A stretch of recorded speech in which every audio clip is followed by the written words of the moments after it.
महिला दिवस है। मैं महिला दिवस की सभी को शुभकामनाएं और बधाई देता हूं। आज का दिन देश की मातृशक्ति को, देश की बुद्धि शक्ति को, देश की धन शक्ति को, देश की कला शक्ति को, देश की संस्कार शक्ति को, देश की संस्कृति की शक्ति को, देश की शिक्षा संस्कृति को हम सब प्रणाम करते हैं। आज का दिन देश में ही नहीं पूरे विश्व में महिलाओं ने विभिन्न क्षेत्रों में अपनी कीर्ति फैलाई है, अपना यश फैलाया है। चाहे वो राजनीति में हो, चाहे वो सामाजिक क्षेत्र में हो, चाहे वो अपने घर के मोर्चे पर हो, चाहे परिवार के मोर्चे पर हो, महिलाओं ने अदम्य साहस, उत्साह, सेवा के कीर्तिमान स्थापित किए हैं। देश के प्रधानमंत्री मोदी जी के नेतृत्व में महिलाओं की उन्नति के लिए, उनके विकास के लिए, उनको आगे बढ़ाने के लिए आने वाले समय पर 33% आरक्षण दिया जा रहा है। घर घर में इज्जत घर शौचालय बनाए जा रहे हैं। महिलाओं के नाम पर प्रधानमंत्री आवास दिए जा रहे हैं। उज्ज्वला गैस के कनेक्शन दिए जा रहे हैं। छत्तीसगढ़ में मातृवंदन योजना के नाम पर उनको सशक्त करने के लिए 12,000 रुपये साल का देने की घोषणा की गई है।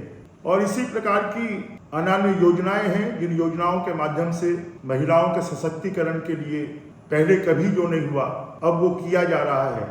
और इस बात की कामना करता हूँ हमारे देश की महिलाएं, हमारे छत्तीसगढ़ की महिलाएं समाज के लिए, देश के लिए, परिवार के लिए काम कर कर और छत्तीसगढ़ का और देश का नाम रोशन करेंगी।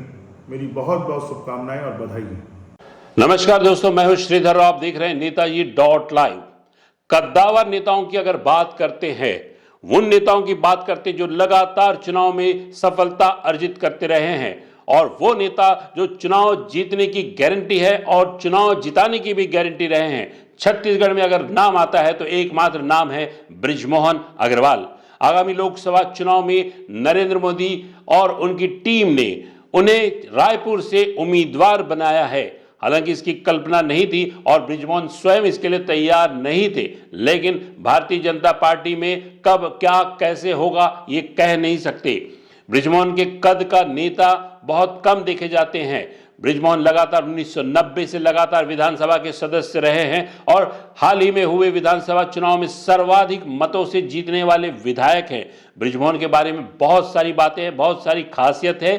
उनके विषय में जितना कहा जाए कम है।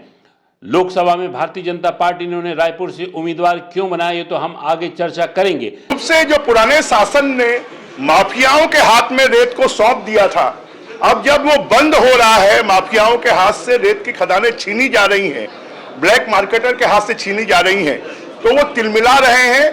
परंतु अब बीजेपी के शासन में इस प्रकार के माफिया, इस प्रकार के ब्लैकमेलर उनकी नहीं चलेगी, उनको ठिकाने लगाया जाएगा।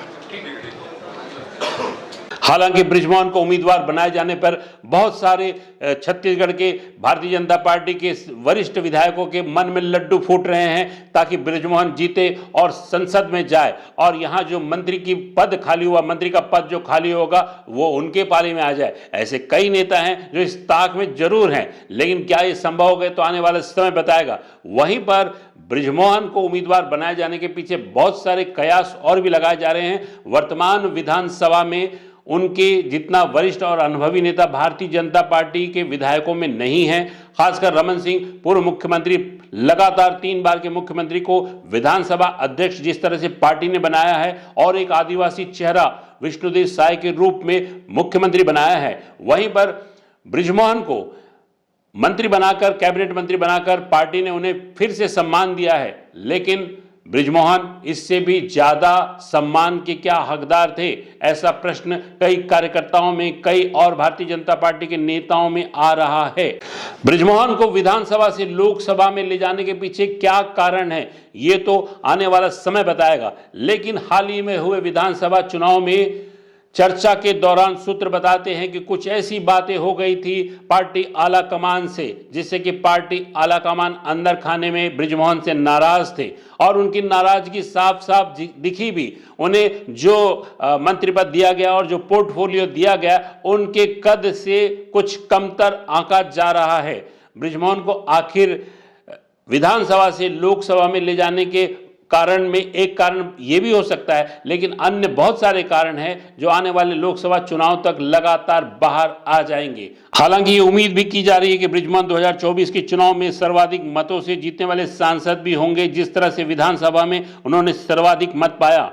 2024 के लोकसभा चुनाव की आचार संहिता लगने के पहले ही भारतीय जनता पार्टी ने अपने 195 प्रत्याशियों की सूची जनता के सामने ला दी। इस सूची में छत्तीसगढ़ के सभी लोकसभा यानी कि 11 लोकसभा सीट शामिल हैं। विजय बघेल दुर्ग से और संतोष पांडे राजनांदगांव से छोड़ के बाकी सभी प्रत्याशी नए हैं। प्रत्याशी भले नए हैं, लेकिन इस बात की गारंटी है कि सभी के सभी जीत के लिए ज्यादा आश्वस्त दिख रहे हैं। रायपुर छत्तीसगढ़ की राजधानी बाद में बनी, लेकिन इससे पहले भी राजनीति के बिसात पर रायपुर की धमक बनी रही है। देश में रायपुर लोकसभा क्षेत्र विद्याचरण शुक्ल, पुरुषोत्तम लाल कौशिक और रमेश बैस के कारण चर्चित रहा है। 1952 से लेकर 1971 तक रायपुर लोकसभा सीट कांग्रेस के कब्जे में रही है, लेकिन आपातकाल के दौरान रायपुर का चरित्र जो बदला, फिर देखें तो 1981 से 1979 के काल को छोड़ दें तो रायपुर लोकसभा भारतीय जनता पार्टी की होकर रह गई। 1979 और 1991 और उसके बाद 1996 से रमेश बैस रायपुर के पर्याय हो गए थे। रमेश बैस के बाद सुनील सोनी भी भाजपा के ही चेहरे रहे हैं। 33 सालों में 31 साल भारतीय जनता पार्टी के होने का मतलब तीसरी पीढ़ी के आगमन का साल होना मान लिया जाता है।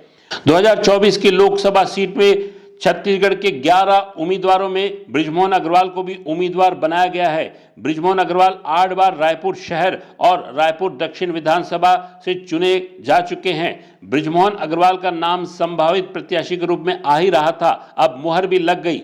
बृजमोहन अग्रवाल का अभ्युदय का साल भी देखें तो जैसे ही 1989 में रायपुर लोकसभा सीट भाजपा के रमेश बैस की झोली में गई, उसी साल के ठीक एक साल बाद यानी 1990 में बृजमोहन अग्रवाल रायपुर शहर से विधायक निर्वाचित होकर भारतीय जनता पार्टी की जड़ें मजबूत करने में लग गए। उनके भगीरथ प्रयास का असर यह रहा कि रायपुर शहर और ग्रामीण विधानसभा सीट पर भारतीय जनता पार्टी का एकाधिकार हो गया। वर्ष 1990, वर्ष 1993, वर्ष 1998, 2003, 2008, 2013 और 2018 के बाद वर्ष 2023 में सर्वाधिक मतों से जीतने वाले बृजमोहन अग्रवाल ने हमेशा जीत का परचम लहराया। 2018 के विधानसभा चुनाव में भारतीय जनता पार्टी को बुरी तरह पराजय मिली और कांग्रेस के अंधड़ में बड़े बड़े दिग्गज धराशायी हो गए, तब भी बृजमोहन का दक्षिण सुरक्षित रहा। 2023 के विधानसभा चुनाव में सर्वाधिक 6,79,019 मतों से जीतने वाले बृजमोहन अग्रवाल के चलते भारतीय जनता पार्टी के अश्वमेध घोड़े ने भारतीय जनता पार्टी के सरकार बनाने के लिए अनेक विधानसभा चुनाव के नतीजे में सफलतापूर्वक योगदान दिया। रायपुर लोकसभा सीट अंतर्गत 9 विधानसभा सीट रायपुर पश्चिम, उत्तर, दक्षिण, ग्रामीण के अलावा आरंग, धरसींवा, अभनपुर के अलावा भाटापारा, बलौदाबाजार विधानसभा सीट आती है। 2023 के विधानसभा चुनाव परिणाम देखें तो भाटापारा छोड़ 8 विधानसभा सीट पर भारतीय जनता पार्टी के विधायक निर्वाचित हुए। विधानसभा चुनाव के नतीजों के अनुसार रायपुर लोकसभा सीट पर भारतीय जनता पार्टी की बढ़त 2,59,000 मतों की है। भारतीय जनता पार्टी 2013 और 2018 के लोकसभा चुनाव में उनके प्रत्याशी क्रमशः रमेश बैस और सुनील सोनी ने 1,71,000 और 3,48,000 मतों के अंतर से जीत हासिल की। सुनील सोनी तो राज्य में कांग्रेस के शासनकाल में जीते थे। अब प्रश्न उठता है कि राजधानी रायपुर की लोकसभा सीट पर बृजमोहन अग्रवाल क्या देश में सर्वाधिक मतों से जीतने के लिए अग्रसर होंगे? भारत में अब तक हुए लोकसभा चुनाव में सर्वाधिक मतों से जीतने का रिकॉर्ड गुजरात राज्य के नवसारी लोकसभा सीट के भारतीय जनता पार्टी के CR पाटिल के नाम है। पाटिल ने अपने निकटतम प्रतिद्वंदी को 6,89,690 मतों से पराजित किया था। इस रिकॉर्ड को तोड़ने के लिए बृजमोहन अग्रवाल को पिछले लोकसभा चुनाव के जीत के अंतर में 3.25 लाख मत सकेलना होगा। वर्तमान लोकसभा चुनाव में 4 फैक्टर काम करेंगे। पहला, प्रधानमंत्री नरेंद्र मोदी की गारंटी। दूसरा, महिला सशक्तिकरण। तीसरा, राम मंदिर निर्माण। और चौथा, स्वयं बृजमोहन अग्रवाल का व्यक्तित्व। अपने सरल और सहज मिलनसार व्यक्तित्व को लेकर बृजमोहन अग्रवाल हमेशा ही आकर्षण का केंद्र रहे हैं। उनसे मिलने में राज्य के किसी भी व्यक्ति को असहजता कभी नहीं लगी है। उनका यही व्यवहार उनके वोट की बढ़त को निश्चित रूप से उस आंकड़े तक ले जा सकता है जहां पर देश का सर्वाधिक मतों से जीतने का रिकॉर्ड कायम हो सकता है। आम धारणा है कि मोदी की गारंटी के चलते भारतीय जनता पार्टी को राज्य में विधानसभा चुनाव में कुल मिले वोट प्रतिशत से 10% का इजाफा हुआ था। रायपुर लोकसभा सीट में महिला सशक्तिकरण को देखें तो 10,38,000 महिलाएं हैं। यदि इनमें से 70% महिलाओं ने भारतीय जनता पार्टी के पक्ष में यदि मतदान किया तो बृजमोहन अग्रवाल की सर्वाधिक मतों से देश में जीत का लक्ष्य हासिल करने वाले सांसद बन पाएंगे। बृजमोहन अग्रवाल अब तक सीधे रूप से छत्तीसगढ़ के लगभग 3 करोड़ लोगों की सेवा कर रहे थे। अब 140 करोड़ लोगों की सेवा का दायित्व उनको मिल सकता है। देखिए, आप सब जानते हैं कि क्वांटिफाइड डाटा खाली अपने चुनावी फायदे के लिए, और उन्होंने इसको ना विधानसभा के पटल पर रखा, ना इसको सार्वजनिक किया, ना आम जनता को उपलब्ध कराया, ना विपक्ष के विधायकों को उपलब्ध करवाया। तो सिर्फ अपने राजनीतिक फायदे के लिए छत्तीसगढ़ को गुमराह करना और छत्तीसगढ़ की जनता को, पिछड़ा वर्ग भी अपने आप को ठगा हुआ महसूस कर रहा है, अनुसूचित जाति वर्ग भी अपने आप को ठगा हुआ महसूस कर रहा है।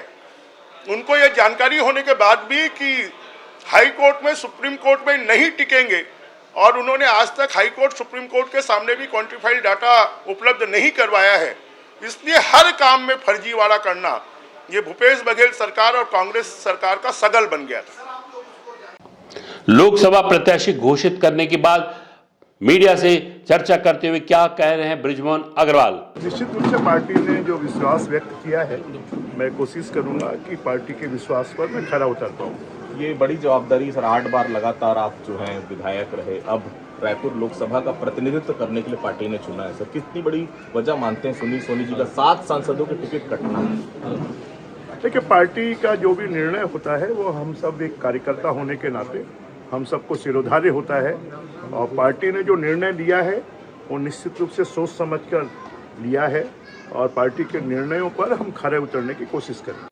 बृजमोहन जैसे कद्दावर नेता के विषय में हमारी कोशिश थी कि जनता भी जाने कि आखिर बृजमोहन में ऐसी क्या बात है लगातार जो 1990 से 2023 तक के लगातार विधानसभा के चुनाव में जीत हासिल करते रहे हैं। हमारी ये कोशिश आगे भी जारी रहेगी।